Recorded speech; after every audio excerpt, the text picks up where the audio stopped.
Fala pessoal, tudo bem com vocês? Professor Jonathan mais uma vez por aqui iniciando mais uma aula do nosso canal. E hoje nós vamos corrigir as atividades da semana 1 do PET volume 5 referente ao nono ano. Então sem mais delongas, vamos começar aqui o nosso vídeo. Na atividade número 1, né, é uma sequência de uma explicação que eles estavam dando no PET.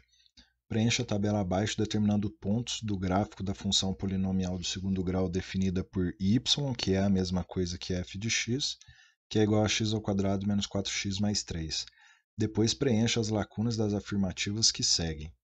Então, nós temos aqui uma função, né, x ao quadrado menos 4x mais 3, e para a gente resolver aqui, basta a gente trocar o valor do nosso x pelo que está indicado aqui na lateral, né? Então a gente trocando por 0, depois a gente vai trocar por 1, por 2, por 3 e por 4. Resolvendo essas expressões, nós vamos ter aqui o f de 0 igual a 3, o f de 1 igual a 0, o f de 2 igual a menos 1, o f de 3 igual a 0 e o f de 4 igual a 3. Então a gente vai ter esses pares ordenados aqui como resultado de x e y. A função f definida por f de x, que é igual a x ao quadrado menos 4x mais 3, possui os coeficientes a, que vale 1, o b, que vale menos 4, e o c, que vale 3. Como o valor de a é maior do que zero, a concavidade da parábola, que é o gráfico da função f, é aberta para cima. E vértice de coordenadas, aí como ela está com a concavidade para cima, né, a gente vai ter que achar ali o menor valor possível para x. Então, dos pontos que nós temos aqui, né, que nos foi dado, seria o 2 e menos 1. Então, esse é o vértice da nossa parábola, né? A coordenada dele é 2 e menos 1. E ele é o ponto mínimo da função, né? Como ela tem a concavidade para cima, o vértice vai ser o menor valor possível que a gente vai ter dessa função. Como o valor de c é igual a 3, a parábola intercepta o eixo y no ponto de coordenadas 0 e 3, que é simétrico ao ponto de coordenadas 4 e 3, em relação ao eixo de simetria da parábola. Como o valor do discriminante delta é maior que zero, a equação f de x igual a zero possui duas raízes reais e distintas, a saber, as raízes que nós vamos ter aqui seriam 1 e 3, né?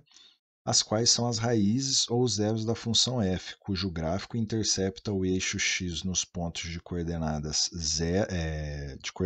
1 e 0 e 3 e 0, que são os valores que nós encontramos ali na tabela, né, que nós preenchemos aqui na atividade. Atividade número 2, dada a função quadrática definida por f de x igual a x ao quadrado menos 6x mais 5, preencha a tabela abaixo determinando os pontos de par ordenado x e y e depois construa o gráfico no plano cartesiano. No gráfico, marque os zeros ou raízes da função com caneta vermelha, o vértice com caneta preta e o ponto que o gráfico intercepta o eixo com caneta azul. Então, que intercepta o eixo y, tá? Esqueceram de colocar ali. Então, mais uma vez aqui agora nós temos a função x ao quadrado menos 6x mais 5 e agora normal, eu vou fazer direto aqui já para o vídeo não ficar muito longo, né? Mas é só a gente substituir o x pelos valores que estão indicados aqui e aí a gente vai ter o valor de f de menos 1 e já os pares ordenados. Então eu já estou colocando aqui para não ficar muito longo o vídeo, né?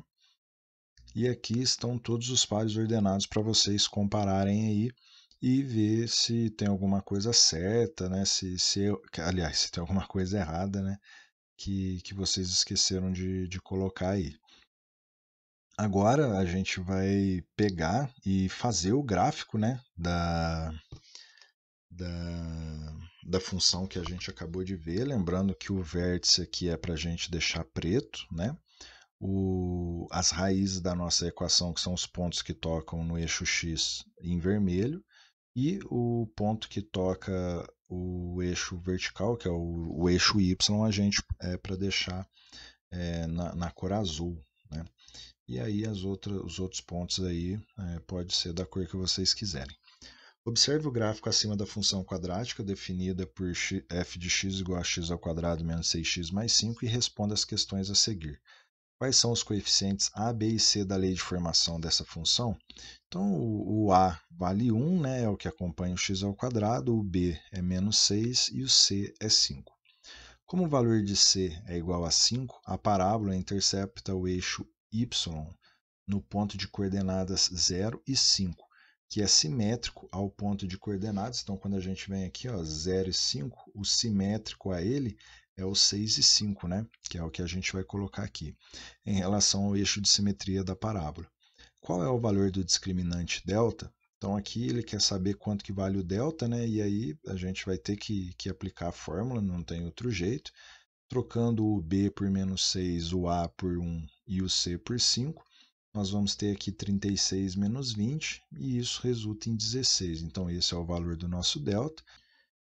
Agora, na letra D, como o delta é maior que zero, quantos e quais são os zeros ou raízes dessa função? Se é maior que zero, nós vamos ter duas raízes, né? E aqui no nosso gráfico, as nossas raízes estão marcadas aqui no número 1 e no número 5. Quais são as coordenadas x e y do vértice da parábola dessa função? Então, o vértice está aqui, né? É 3 e menos 4, as coordenadas desse ponto. E como a é maior do que zero, a concavidade da parábola, o gráfico da função, é aberta para cima ou para baixo. Se o a é maior que zero, né, ela sempre vai ficar assim, né, sempre voltada para cima. E nesse caso, o vértice da parábola é o ponto de mínimo ou de máximo da função. Claro, né, que dá para a gente ver tranquilamente aqui que ele é o menor ponto possível dessa representação dessa função. Então essa foi a correção da nossa semana 1 do PET volume 5 do 9º ano. Qualquer dúvida que vocês tiverem é só colocar aqui nos comentários que assim que possível eu respondo para vocês. E logo logo a gente volta com a correção da semana 2. Então é isso, muito obrigado, até a nossa próxima aula.